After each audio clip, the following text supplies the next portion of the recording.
Lagi kang may puwang sa puso ko, na kandula. Isang lugar kung saan una akong natutong sumulat at bumasa.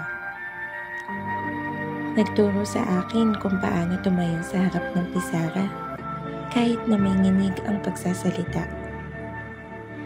Tagpuan ng mga kamag-aral na hanggang ngayon ay matatalik na kaibigan. Hindi ka lang basta paaralan, isa kang napakagandang alaala. Kamusta ka na kaya? Marahil panahon na upang muli tayong magkita.